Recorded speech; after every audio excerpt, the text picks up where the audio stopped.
नमस्कार, मैं अशोक कुमार पांडे और स्वागत है आपका द क्रेडिबल न्यूज पर। इन दिनों चारों तरफ अगर किसी चीज की बहार आई हुई है तो वो है रक्षा दलों की।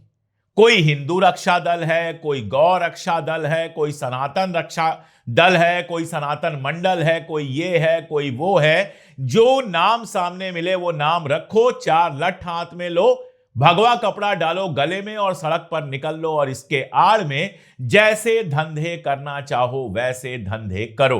जब मैं इन खबरों को पढ़ता हूं तो मुझे कश्मीर की याद आती है। मैं कश्मीर में जब कश्मीर और कश्मीरी पंडित किताब पर काम कर रहा था तो बहुत सारे लोकल लोगों का मैंने इंटरव्यू लिया था और उसमें से एक साहब ने मुझे बताया था, एक क्या कई लोगों ने बताया था कि उस जमाने में तो यह था कि चार लड़के इकट्ठा हो जाएं, अल पहले लगा लें और फिर कोई नाम रख लें, एक रसीद छपवा लें और उसके बाद चंदा वसूलें, जो चंदा ना दे उनकी मार पिटाई करें और इसके अलावा भी बहुत तरह के धंधे करें।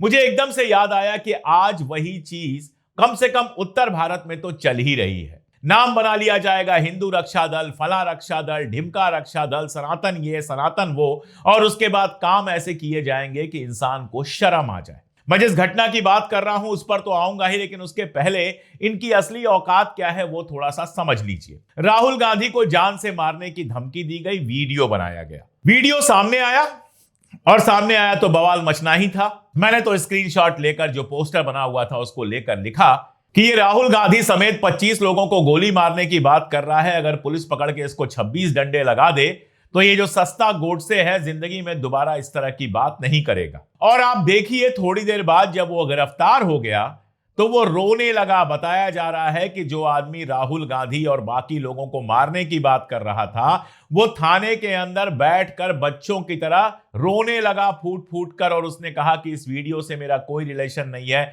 मैं नहीं जानता ये वीडियो किसका है। तो क्या वीडियो एआई से खुद ही बन गया था? बस इतना ही था। हीरो बनने जा रहे थे, हीरो बनने की कोशिश कर रहे थे।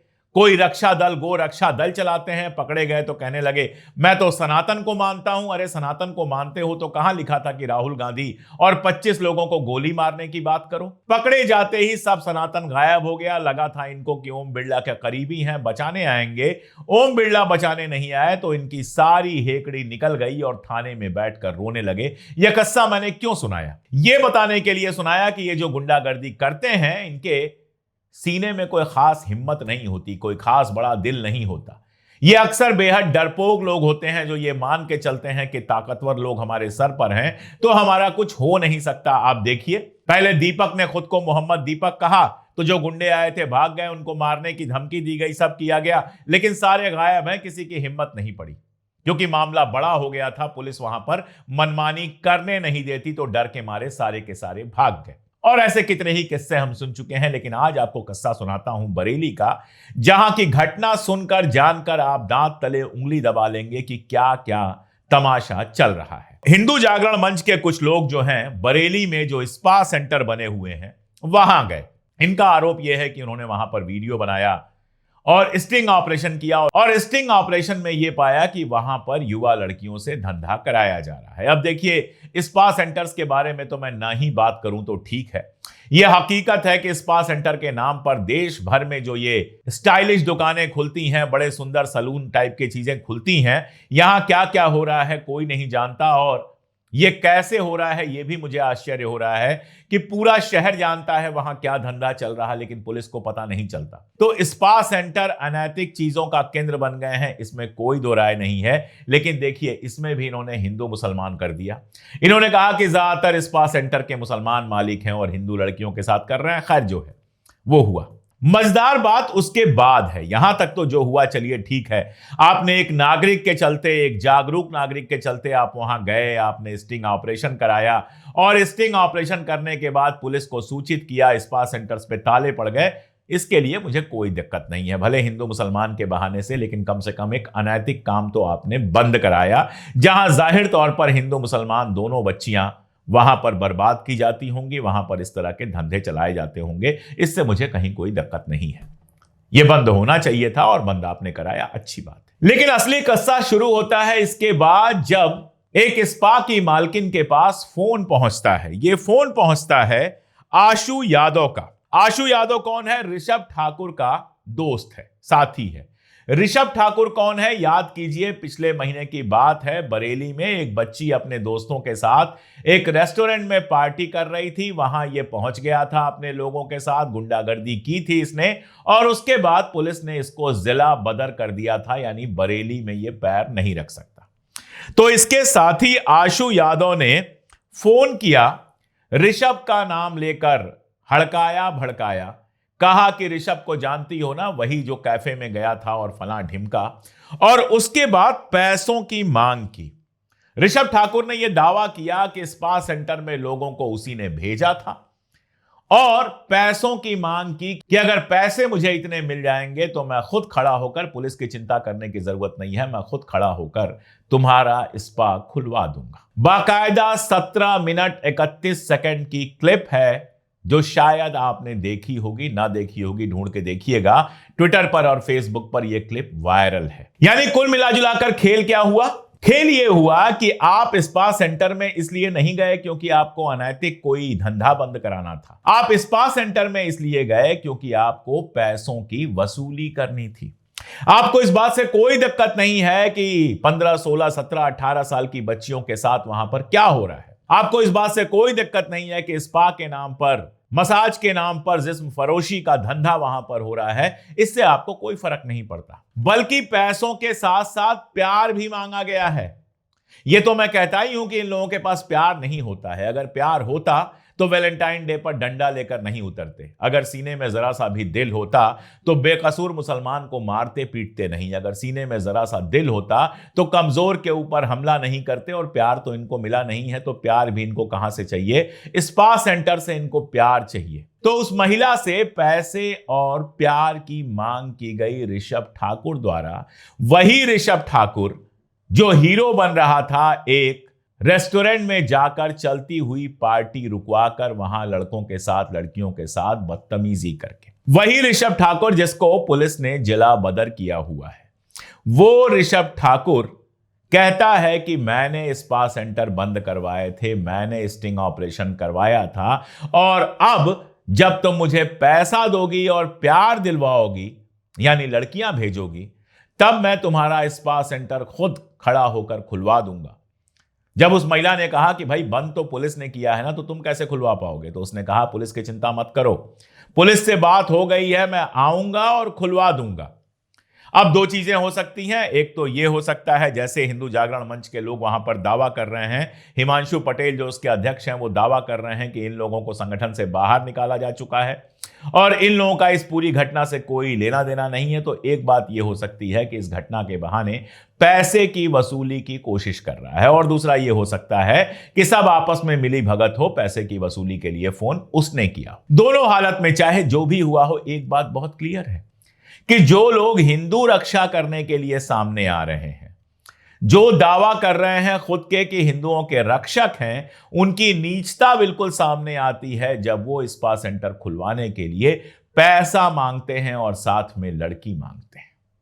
आप समझ सकते हैं कि ये किस तरह के सड़क के गुंडे हैं। कोई मुझसे ये सवाल पूछ सकता है कि ऐसे इशू पर आप वीडियो क्यों बना रहे हैं? नेशनल इंटरनेशनल इतने इशू होते हैं, आप इस पर वीडियो क्यों बना रहे हैं? मैं इस पर वीडियो बार बार इसलिए बनाता हूं ताकि आपको यह समझ में आए कि आपके धर्म का फायदा उठाकर, हिंदू का नाम रखकर, सनातन का नाम रखकर, गाय का नाम रखकर कैसे कैसे लोग सड़क पर उतरे हैं, कैसे कैसे धंधे हो रहे हैं। हमें याद है अच्छी तरह से एक घटना हुई थी जिसमें मरी हुई गाय का सिर रखवाकर तमाशा हुआ था। पता यह चला कि दो लोगों के बीच की दुश्मनी थी, एक को दूसरे की दुकान बंद करवानी थी। वो ऐसे ही एक नेता के पास पहुंचा, जंगल से मरी हुई गाय का सिर लाया गया, चौराहे पर रख दिया गया, तमाशा हुआ, और जब पुलिस ने जांच की, तमाशा पकड़ा गया। उसके बाद उसको गिरफ्तार किया गया और खुला राज ये कि पैसों के बदले वो ये सारा तमाशा कर रहा। गो रक्षा दल बनाने वाले लोग किस तरह से गो तस्करी में इन्वॉल्व हैं, किस तरह से पैसे लेकर गायों को पास करवा देते हैं, इसके कई कई उदाहरण आ चुके हैं। ऋषभ ठाकुर के बारे में शायद आपको पहले से पता हो कि 3 साल पहले यह जेल जा चुका है। किसी पॉलिटिकल मूवमेंट में नहीं, किसी राजनीतिक आंदोलन में नहीं गया था, बल्कि एक घर में चोरी और बाद में रंगदारी मांगने का आरोप था, और घर भी किसी मुसलमान का नहीं था। उस समय यह बीजेपी के आईटी सेल का मंडल प्रमुख था। 2022 की घटना है। खबर यह आई थी कि ऋषभ ठाकुर को पुलिस ने अरेस्ट किया था। क्यों किया था? क्योंकि उसने बरेली के सुभाष नगर थाना क्षेत्र के कालीचरण मार्ग पर रहने वाले यशपाल सिंह ठाकुर के घर में चोरी की थी और बाद में उनसे रंगदारी मांग रहा था। इसमें ऋषभ ठाकुर गिरफ्तार हुआ था, जेल गया था। तो आप समझ सकते हैं कि क्या चरित्र है, क्या कैरेक्टर है और किस तरह के लोग हैं। ये हिंदू रक्षा करेंगे तो वो हिंदू धर्म कैसा होगा जिसकी ये लोग रक्षा करेंगे? क्या इन लोगों से डरना चाहिए हमें? क्या इन लोगों के सामने झुक जाना चाहिए? और क्या ऐसे लोगों को हिंदू समाज ने ठेका दे दिया है कि वो उसकी रक्षा करें? क्या हिंदू समाज को वाकई लगता है कि ऐसे लोग उनकी रक्षा कर सकते हैं? और क्या ये पुलिस प्रशासन, टैक्स इतना सारा जो हम देते हैं, वो उससे हमें रक्षा नहीं मिलती? यूपी में आदित्यनाथ जी की सरकार है, पुलिस है, थाना है, सब कुछ है। उनके रहते हुए ऐसे लोफर और गुंडों की सुरक्षा की क्यों जरूरत है? यह सवाल मैं आपसे पूछ रहा हूं। गौरक्षकों की कहानी मैं आपको बताऊं, अभी ज्यादा पुरानी बात नहीं है, 10 दिन पहले की बात है और हाथरस की बात है। हाथरस में एक बैठक होती है अखिल भारतीय प्रधान संगठन की और एक ज्ञापन सौंपा जाता है एसपी को। इस ज्ञापन में कहा जाता है कि कुछ असामाजिक तत्व स्वयं को गौरक्षक बताकर ग्राम प्रधानों को धमका रहे हैं और गौशाला चलाने के नाम पर जबरदस्ती पैसे की वसूली हो रही है। और इन ग्राम प्रधानों में 90% आपको हिंदू मिलेंगे। यानी कुछ गुंडों ने मिलकर गौरक्षा का कुछ बना लिया। अब जो गांव के प्रधान हैं, अलग अलग गांव के प्रधान हैं, उनको धमकी दी जा रही है रंगदारी वसूलने के लिए। उनसे कहा जा रहा है कि पैसे दें वो। यानी ये पूरा गाय रक्षा का जो मामला है, इसका धर्म से कोई लेना देना नहीं है। धर्म का तो सिर्फ इसलिए फायदा उठाया जा रहा है कि केस वेस हो तो पुलिस ज्यादा हार्श ना हो, सरकार की मदद मिल सके। असल मकसद है पैसे कमाना, असल मकसद है रंगदारी वसूलना, असल मकसद है लोगों को परेशान करके अपनी जिंदगी चलाना। ये वो लोग हैं जिन्होंने ना पढ़ाई की ना लिखाई की, लेकिन एक धंधा अच्छा पकड़ लिया गौरक्षा का, जिसके बहाने लगातार पैसे वसूलते रहिए। और इनका कैरेक्टर क्या है, क्या मैं कहूं।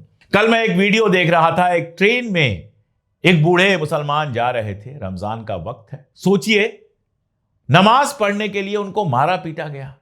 ये हमारा समाज बना है, ये हिंदू धर्म के रक्षक हैं। क्या ऐसा भारत हमें दिया गया था? क्या ऐसा भारत था जहां नमाज पढ़ने के लिए कल के लौंडे किसी को मार पीट दें? और एक बात और बता दूं, पलट के अगर इन लौंडों को कोई पीटना शुरू कर दे, तब तो बिल्कुल चिल्लाना गाना शुरू कर देंगे, विक्टिम खेलना शुरू कर देंगे, सारा तमाशा करना शुरू कर देंगे। और ये होगा, कितने दिन तक कोई बर्दाश्त करेगा? बताइए, कितने दिन तक कोई बर्दाश्त करेगा? कोई आपकी दुकान पे पहुंच जाए और जबरदस्ती पूछने लगे कि लाओ अपना कागज दिखाओ। कोई आपके घर पहुंच जाए और कहे कागज दिखाओ। कोई आपकी दाढ़ी देखे तो उसके बाद आपके मुंह में माइक घुसाकर तमाशा करना शुरू कर दे। कितने दिन तक चलेगा? और हो रहा है। हम कई केस पिछले दिनों में देख चुके हैं जब लोगों ने इस तरह के लोगों को भगाया है। अभी मारा पीटा नहीं, और मैं चाहता हूं मारे पीटे नहीं, लेकिन इंसान हैं लोग। जब लगातार अपमान बर्दाश्त करेंगे तो कल को यह सारा कुछ भी देखना पड़ेगा। इसलिए हिंदू समाज के लिए बेहतर तो यह होता कि इसके पहले कि ये गुंडे और ज्यादा बेइज्जती करें, खुद ही इन लोगों को सीधा कर दे। और सबसे अच्छा तो यह होता कि पुलिस जब जानती है कि ज्यादातर इसमें असामाजिक तत्व भरे हुए हैं, तो इनको कायदे से सीधा करे। थाने में बिठाया राहुल गांधी को धमकी देने वाले को, तो रोने लगा ना। इनमें से 99% ऐसे हैं जिन पर पुलिस ढंग से कार्रवाई कर दे तो फूट फूट कर वहीं पर रोएंगे, पांव छान कर रोएंगे और दोबारा जिंदगी में किसी गुंडागर्दी का नाम नहीं लेंगे। लेकिन अब पुलिस और प्रशासन पे जितना कहा जाए उतना कम है। जिससे कहा जा सकता है, समाज से अपील की जा सकती है, वो मैं अपील कर रहा हूं कि इस तरह के गुंडा तत्वों को खुद से दूर रखिए। यह आपकी रक्षा करने के लिए नहीं, सिर्फ और सिर्फ धंधा करने के लिए हिंदू धर्म का इस्तेमाल कर रहे हैं। आप क्या कहते हैं? कमेंट में बताइएगा। आज के लिए इतना ही, बहुत शुक्रिया।